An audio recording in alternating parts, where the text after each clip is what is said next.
Hi everyone, welcome to the new year and welcome to a new location that I'm doing my videos at. I'm finally moved into an apartment in Chicago. I'm really excited to be here. More on that later. We will close this video talking about some Chicago music that came out this year, and that will be kind of a preview of future videos to come talking about music here in Chicago and the history of it and kind of the legacy and influence of it. So I'm really excited to get into that.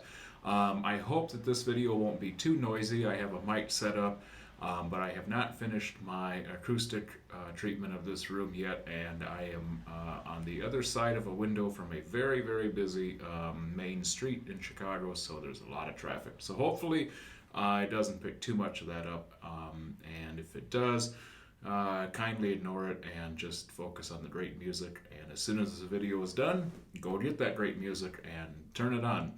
So let's get started with some of my favorite picks from the end of 2023, kind of mostly the second half of 2023, with a few exceptions that I missed at the beginning. So let's get started. All right, so let's get started with an album that did come out earlier in the year that should have been on the first video, but I missed. And that album is the one that's on my t-shirt and the one that's in my hands. And this is Bela, Fleck, Edgar Myers, Akir Hussein, Rakesh Chaurasia. Amazing, amazing group. I missed it the first video simply because I didn't have enough time with this record. I hadn't spent enough time listening to it, but I was also missing kind of a connecting element, and that all finally started to connect once I saw them perform live, which wasn't until November, I think. Once I saw them bring these pieces to life, it completely changed my entire perception of the whole album, and now it's one of my most listened to albums right now. It's absolutely phenomenal. I think the music speaks for itself. I don't have much more to say about it, except if you can see them live, do it, because it's a very transformative experience. I mean, they're all masters, and they're also, I mean, you're getting energy from them, but they're getting energy from you being there, so it just takes the music even higher, and it's really a great experience. So go see them, go get the record. Bela has another one coming out next month in February. That one's going to be a real delight. We'll talk about that when that comes out. So check this one out with some vinyl releases. Now these are from the second half of the year. Let's go to, let's start here with some friends of mine. And that's not why this is on here, but it's on here because of how incredible this album is. This is Talum, Terry Riley, Nels Cline, and the album is titled The Light Is Real. This is fascinating. I had been hearing like little hints that this might be coming out for a long time before it finally did. Talum mentioned that there'd be a vinyl coming out, and I just kept waiting and waiting, and finally, I think in November this came out, almost at the end of the year. This record is phenomenal. Talum has done a lot of collaborations with Nels Cline. We're pretty used to that by now. But this one adds a brand new element that I don't think is in any of those other recordings, which is vocal work. The instrumental work that we've come to know from those two masters is incredible, but then hearing Talum and Terry Riley provide vocal additions to this sound is just amazing. The vinyl pressing is great. It's a really well made record, both musically and sonically, so go get this. It's vinyl and digital only, but well worth it. Two sides, two tracks. Just put it on and sit back and relax because it's good. Another record that is also vinyl only as well as streaming is this incredible masterpiece from Jessica Kenny and Avon Kane called Azure. This record, I can't make such a bold statement as favorite album of the year because that would be a tie between a couple titles, but this would definitely be one of them. This record is just perfect. Avon Kane, I have followed for a number of years. I think his music is just brilliant. There's a lot to unpack in there, And when I saw that this was coming out, they released the first single, which was the first track, and it was this fascinating study in microtonal intervals, and it was just amazing. I have never heard two musicians so perfectly execute microtonal intervals like that on vocals and viola de amore. Just amazing. I mean, the level of technique on this album is absolutely stunning. The liner notes are very helpful because each piece is somewhat of a study or an exploration in a specific direction, but together the whole album makes just this amazing listening experience. I don't want to direct you on how to listen to it, but I will share. I really felt that the album unlocked itself beautifully if you just start at the beginning and let it play without interruption all the way to the end. It, for me, works as an amazing bigger picture, a bigger piece. Like it's almost as if the album is one piece itself instead of a couple tracks. It works both ways, but I just really love listening to it from start to finish. This album is truly a beautiful, brilliant masterpiece, and I think this will not be the last time you hear me talk about it. I would really love to interview Abe and Jessica. They're coming to Chicago next month, so I hope to make that happen. There are a couple albums that I would like to now talk about that I don't have the hard copy of, so instead of looking at my boring image here on the screen, I will put up the covers and artists of these records. A couple, as usual, selections from ECM Records, and I don't know what the issue is this season, but it has been very difficult to find ECM, recent ECM albums in U.S., and I know they're imported, but it seems to me at least that previous years were easier to get them, but now it's like 6 months from when they come out that I can find them in nearby shops or online, so I don't know, something strange. Let's all start a business of importing great music from Europe. So they gave a lot of albums in 2023. I want to highlight some of my favorites from there. The first one is this album called Wind and Sun by Sinikka Langeland.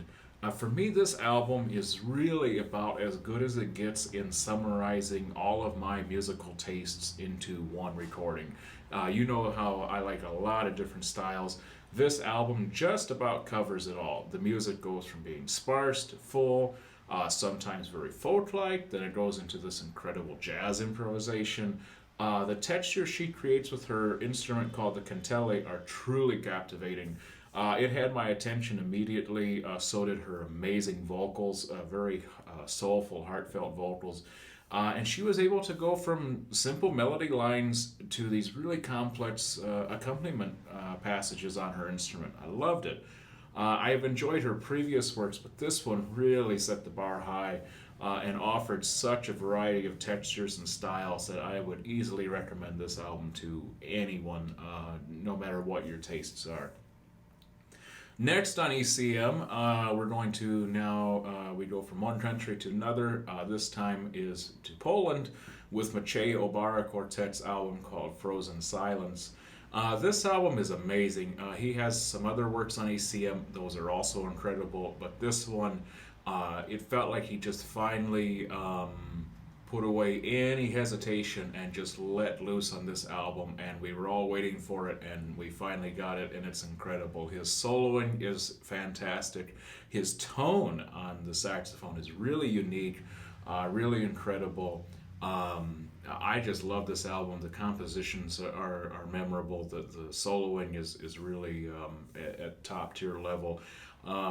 And I think, you know, Poland is an amazing place for jazz music, and so many jazz artists there, and it's really a shame that at least U.S. audiences and probably audiences in other parts of the world don't learn about so many of these artists until they get on a major label like ECM, and ECM has shared a lot from the Polish jazz scene over the years. I'm really glad to discover Maciej Obara. I think he's a wonderful addition to that collection, and I hope he will tour this in the U.S. soon. I would love to hear his group in person. Finally, from ECM that I'd like to share is on ECM News Series. As I have made these vlogs, I have learned a couple things. The main one is not to say this is the best album, because that's my opinion. It's not objective, it's subjective. I can say that this is my favorite recording. That is more accurate to say than this is the best recording. Many of you have corrected me on that, and you are very accurate in saying that.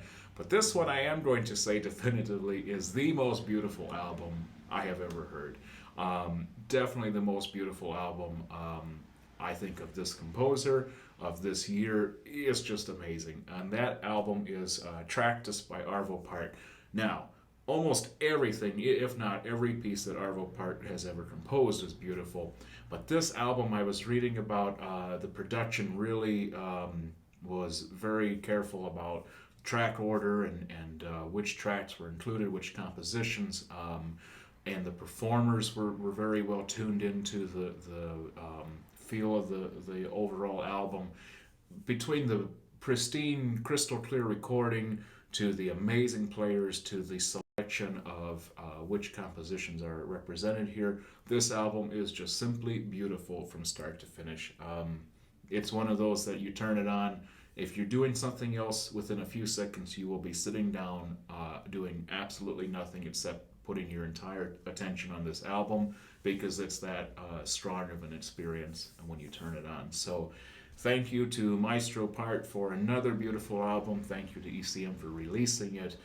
This was really a highlight of the year with this album. One more release that I don't have here on hand is an album that seems to meet a pattern that I have found with my videos. There's always one album that is included that starts out as one that I didn't really like so much, and then ends up being one that I really highly recommend. And this video does have one of those, and that is Wilco's newest album called Cousin.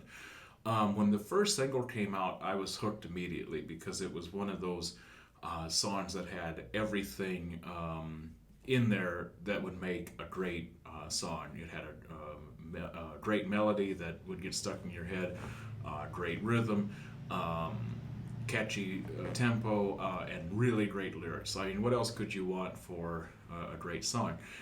I thought that the rest of the album would kind of carry in that style, and when I first heard it, it didn't strike me as much as that first single did. Then, a couple weeks, month or so passed, and I see a few clips of them performing some of these songs live show up online. And it's like, wow, this is really good stuff. Then, I think the moment that it became clear that this was a record I liked was one of the songs came on radio at the grocery store, and I stopped and thought, oh, that's from that new Wilco album. I really love this tune. And I quit focusing on shopping for a second and focused on that recording that was playing. And that's when I understood that this record is one that I really like, because that song was stuck in my head so much that when I got out of the store, I put it on my phone and started listening to it on the way home. So that record is now stuck in my head. It's really great.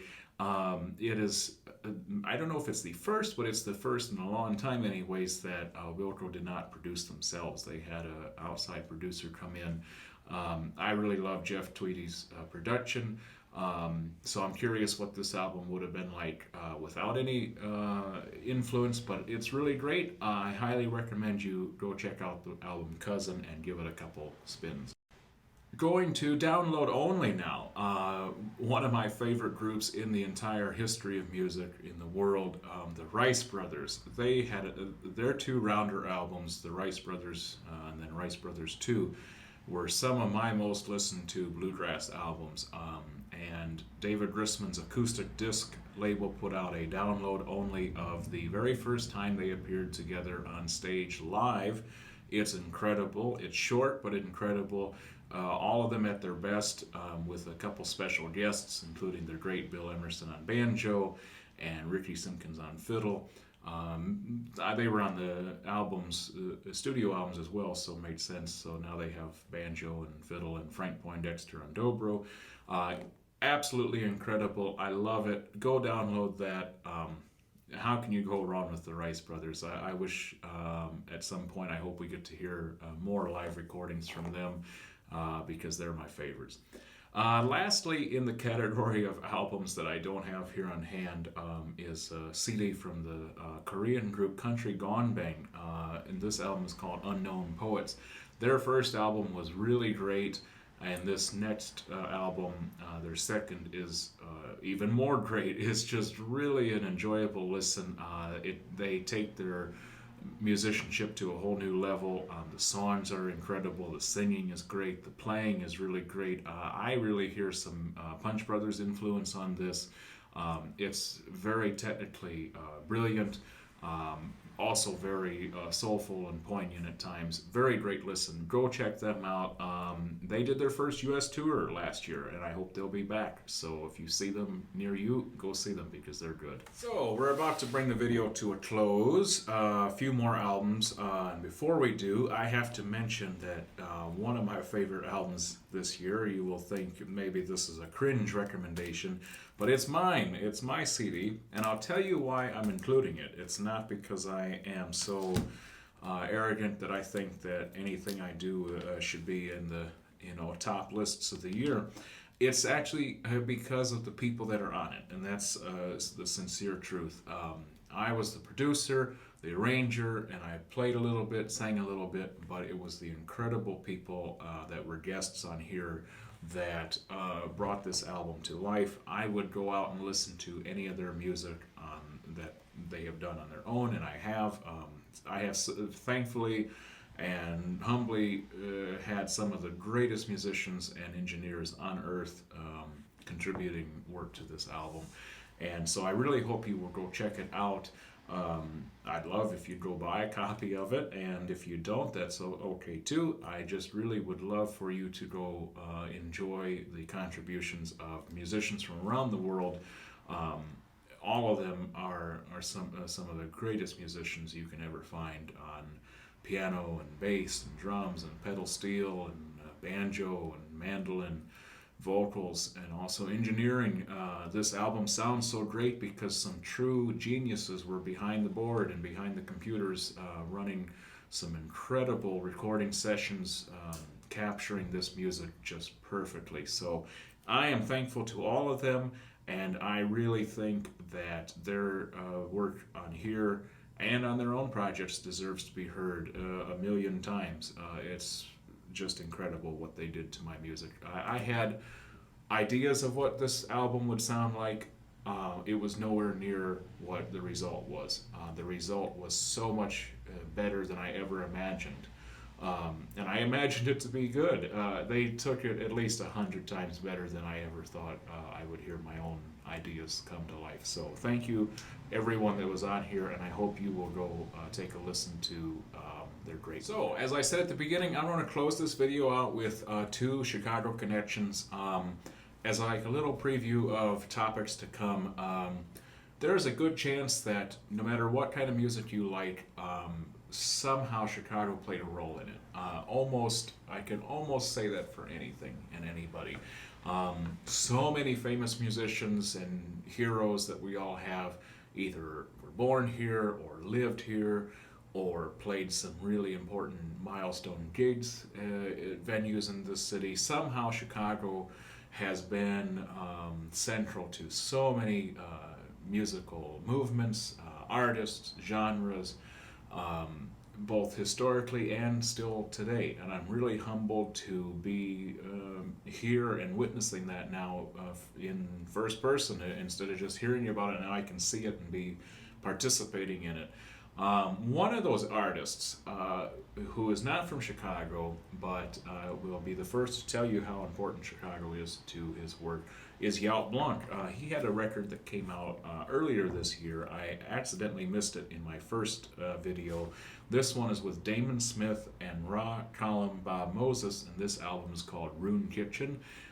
Just go listen to it, please. You know how much I love Jaap Blanc and Damon Smith. I've seen them live here in Chicago.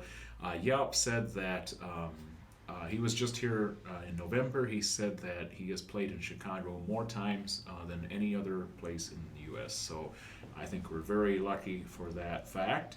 And this new album is just another incredible addition to his discography, which is really amazing. A lot of great work he's put out over the years. And it's very wonderful to know that Chicago has had a hand in that. My last recommendation for 2023 and for this video is this CD right here. It's a Chicago artist, and this is a Chicago record label that released it. This is the Jason Robke 4 Spheres, and this is on Corbett versus Dempsey Records.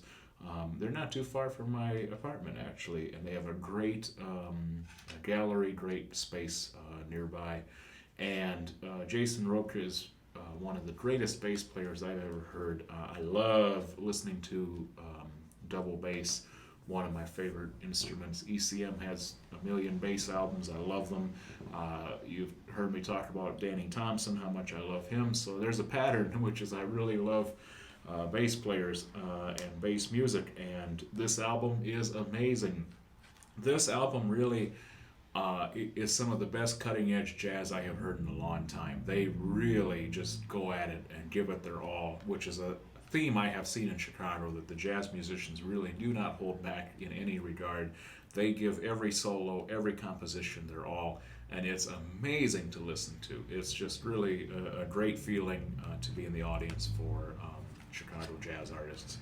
I got to see him perform a short solo set. I've seen him perform in a band context as well, and it's incredible.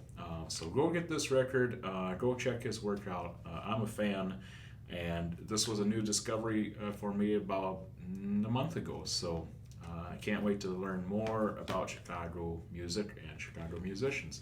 Thank you so much. That's all I have for you today. I hope that you enjoy some of these recordings as much as I do. Tell me what some of your favorite recordings from second half of 23 were, and if I mentioned some of your favorites or if I missed one of your favorites, let me know. Let's keep the music being shared with each other. See you soon.